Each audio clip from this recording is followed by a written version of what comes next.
When the threat is not over, you have been waiting, waiting for it to end, waiting for the call, the clarity, the moment when you can finally breathe again. And somewhere inside you, there is a belief, a quiet, deeply held belief, that healing begins after. After the situation changes, after the person leaves or returns, after the diagnosis clears, after the money comes, after the uncertainty finally resolves itself into something you can understand. You have been telling yourself that you will be okay. Just not yet. Not while this is still happening. Not while the threat is still real. And that is the thing nobody talks about. What happens when the threat is not over? What happens when you cannot close the chapter because the chapter is still being written? What happens when the pain you are carrying is not from the past? It is from right now, this moment today. Most healing content assumes you are looking back. It assumes the wound has already happened, the storm has already passed, and now you are standing in the wreckage trying to rebuild. But you are not in the wreckage. You are still in the storm. And you are asking a question that almost no one is asking. Can I heal while it is still happening? The answer is yes, but not in the way you think. Because healing, real healing, is not the absence of pain. It is a shift in who you are while the pain is present. It is not removing the weight. It is changing the person who is carrying it. And that is what this is about. Not pretending the threat is gone. Not forcing yourself into false peace. Not repeating affirmations while your nervous system is on fire. This is about something deeper, something quieter, something that happens in the part of you that exists underneath the fear. There is a version of you that is not waiting for this to be over. That version already exists, and it is already different from who you are being right now. The mind under threat does something very specific. It narrows, it collapses inward. It focuses every resource, every thought, every piece of attention on the thing that is dangerous. This is not weakness. This is biology. This is millions of years of survival programming doing exactly what it was designed to do. When there is a threat, the brain becomes the threat. It lives inside it. It obsesses over it. It replays it, analyzes it, prepares for every possible version of how bad it could get. And while that is happening, you shrink. Not because you are small, but because the mind has taken everything you are and pointed it at one single painful point. You stop being a full person. You become someone in crisis. You stop experiencing your life. You start surviving it. And every day that this continues, the identity of someone in crisis becomes more and more familiar, more and more like just who you are. This is the real danger, not the situation, the identity. Because situations change, circumstances shift, things end, even when it feels like they never will. But identity, the story of who you believe yourself to be, that does not change on its own. That requires something intentional, something conscious, and it requires you to do something that feels almost impossible when the threat is still present. It requires you to decide who you are before the situation decides for you. Right now, in the middle of this, something is forming inside you. A version of you is being built by everything that is happening. If you are not conscious of that process, then fear builds it, anxiety builds it. The worst possible interpretation of events builds it. And when this is over, whenever that is, you will not emerge healed. You will emerge as someone who was shaped entirely by their suffering, and you will carry that person into everything that comes next. But there is another way. Not easier, but different. You can participate in your own formation. Even now. Even here. Even inside the pain. The moment you stop asking when this will end and start asking who am I becoming inside this, something shifts. Not in the situation. In you. The situation may not change today. The threat may still be real. The uncertainty may still be total. But the center of you, the place from which you are experiencing all of this, that can shift, that can become something the fear cannot touch. That is not denial. That is not spiritual bypassing. That is not pretending everything is fine. It is the recognition that you are larger than what is happening to you. And that recognition, held quietly, held consistently, held even when it feels impossible, is the beginning of real healing. Not healing after. healing during. Think about what happens to metal under extreme pressure and heat. It does not stay the same. It cannot stay the same. The pressure forces a transformation. What it becomes depends entirely on how that pressure is applied and what it is shaped into during the process. You are in the heat right now. You are under pressure right now, and you will not come out the same. The only question is what you are being shaped into. The only question is whether you are conscious of the shaping, because the pain is going to do something to you regardless. Suffering without awareness creates contraction. It creates bitterness. It creates the kind of fear that outlasts the original threat by years, sometimes decades. But suffering with awareness, suffering where you remain present to who you are even while you are in it, that creates depth. That creates a kind of strength that cannot be manufactured any other way. That creates the person who is unshakable, not because they have never been shaken, but because they were shaken and they did not lose themselves. You have not lost yourself. Even if it feels that way, even if you cannot remember the last time you felt like you, even if the weight has been so constant that it has started to feel like your natural state, you have not lost yourself. You have just been looking for yourself in the wrong place. You have been looking for yourself on the other side of this. But you are here. Right now in this, and the work does not begin when this ends. The work is now. There is something the mind does when it cannot find safety in the present. It travels. It goes backward into every moment that felt like this. Every time you were afraid and it turned out badly. Every time you trusted and were wrong. Every time the thing you feared most actually happened. The mind collects these moments like evidence. Evidence for why you should not relax. Evidence for why the threat is real.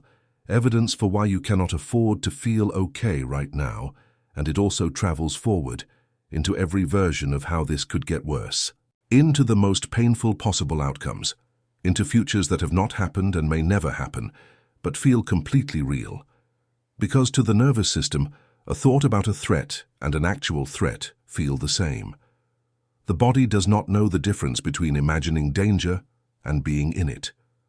So you are living in the past and the future simultaneously, and neither of them is now. This is why the pain feels so total.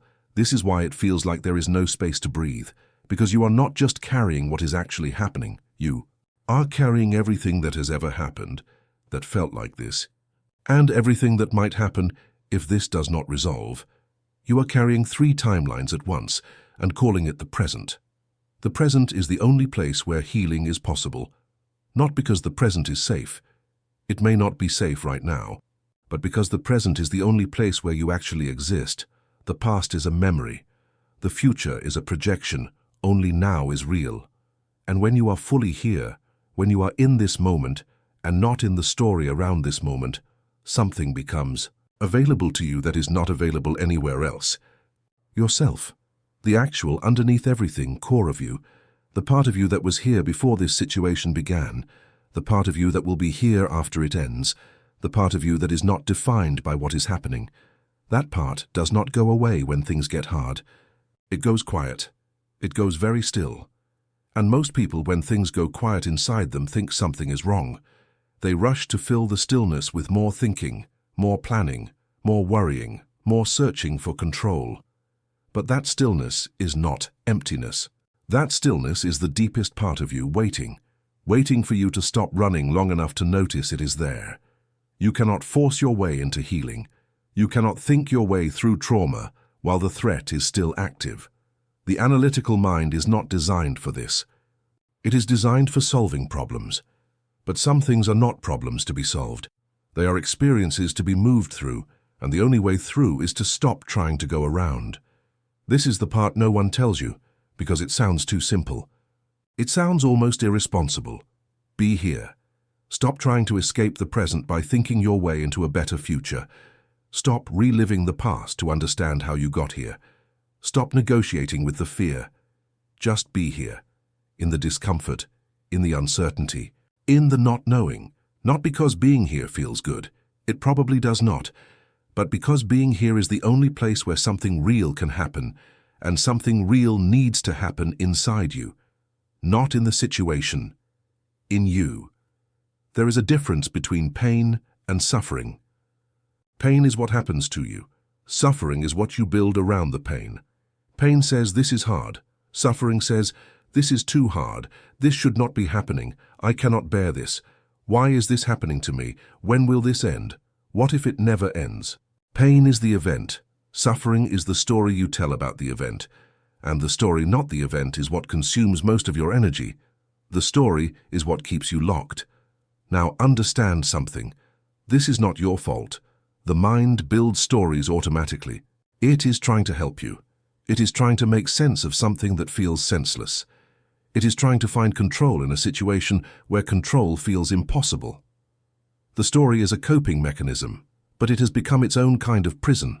And you can begin slowly, carefully, without forcing anything, to loosen the grip of the story. Not by denying that the situation is real, not by pretending the pain is not there, but by separating what is actually happening from the meaning you have attached to it. What is actually happening right now, in this moment. Not what happened yesterday. Not what might happen tomorrow. Right now, in this specific moment, what is actually true. When you strip away the projections, the memories, the catastrophic thinking, what remains? Usually something much smaller than the total weight you have been carrying. Not small in the sense of unimportant, but smaller than the infinite version the mind has been building, more manageable, more human, more survivable. And in that space, in that slightly more manageable version of now, a different kind of thought becomes possible. Not a positive thought, not forced optimism, just a different quality of presence, a presence that says, I am here, I am in this, and I am still me. That thought, held quietly, held without performance, held just for this moment, is the foundation of everything. Because when you can say I am still me, even inside this, you are no longer being fully defined by what is happening. You are beginning to exist separately from it. And that separation, that small but profound gap between you and your circumstances, is where your identity lives. Your identity is not your circumstances. Your identity is not your emotional state. Your identity is not the role this situation has assigned you. Victim, survivor, patient, someone in crisis. These are roles. They are not you. And the longer you wear them without awareness, the more they feel like skin. The more they feel like the truth of who you are. But they are not. You are the one wearing them. And you can begin to notice the difference, not by refusing to acknowledge the pain, not by bypassing the fear, but by developing a very quiet, very stable awareness of the difference between what is happening to you and who you are while it is happening. That awareness is not dramatic. It does not announce itself. It does not feel like a breakthrough. It feels like a breath, a single breath where you are simply here, in your body, in this moment, present to yourself. That breath is the beginning. And from that breath, something starts to build, not confidence in the situation, confidence in yourself, not certainty that things will work out, certainty that you will remain, that you will not disappear inside this, that whatever comes next, you will meet it as someone who did not lose themselves in the waiting. And that is everything. Because the person who comes out of this intact, not untouched, not unaffected, but intact, that person can build anything. That person carries something that cannot be learned any other way, a kind of rootedness, a kind of stillness that exists underneath motion. A kind of knowing that only comes from having been in the fire and not burned away. You are in the fire right now, and you are not burning away. Even when it feels like you are still here. You have been surviving this longer than you thought you could. Let that land for a moment. There was a point early in this when you were not sure you could carry it, when the weight felt so sudden and so total that you could not imagine still being here, still functioning, still moving through days, weeks, sometimes months of this. And yet here you are, still here, still carrying it, still waking up even when waking up feels like walking back into something you would give anything to escape. That is not nothing. That is not weakness dressed up as strength. That is something real. Something that most people never have to discover about themselves, because most people never get pressed this hard. You have been pressed this hard, and you are still standing. Not perfectly, not without cost, not without the kind of quiet damage that only you can see, but standing. And there is something that needs to be said about that, not to make you feel better, not to wrap this in false comfort, but because it is true, and the truth of it matters. The person who survives the unsurvivable is changed at a level that goes deeper than memory, deeper than thought. It changes the structure of who you are. It rewires something at the foundation. And that rewiring, when it happens with awareness, when it happens with even a small amount of conscious participation, becomes the most important transformation of your life. Not the most pleasant, not the one you would have chosen, but the most important, because it makes you someone who knows, not someone who believes they can handle hard things. Someone who knows. There is no substitute for that kind of knowing. It cannot be given to you. It cannot be taught in a course or read in a book or absorbed from someone else's story. It has to be lived, and you are living it right now.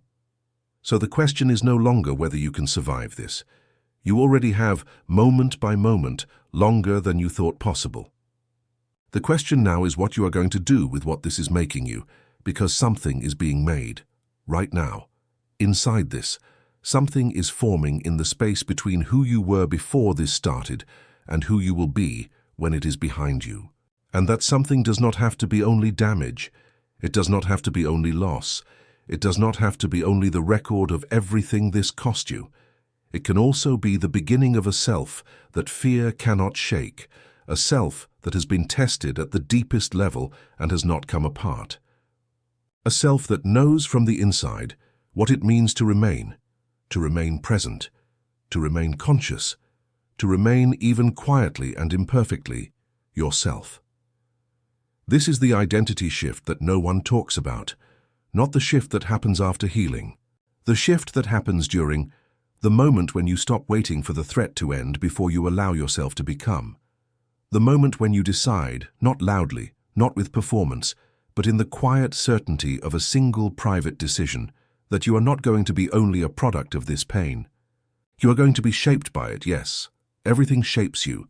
But you are going to participate in the shaping. You are going to bring something of your own into the process. Your awareness, your presence, your quiet refusal to disappear entirely into what is happening. That refusal is not denial. It is not resistance. It is not fighting the reality of your situation.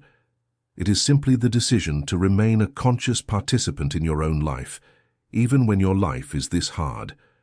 Even when every instinct is telling you to go numb, to shut down, to stop feeling because feeling has become too expensive.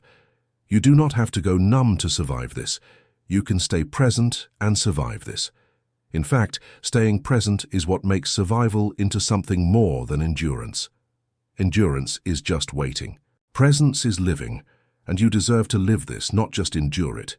Even this version of your life, even the painful, uncertain, exhausting version you are currently inside, it is still your life.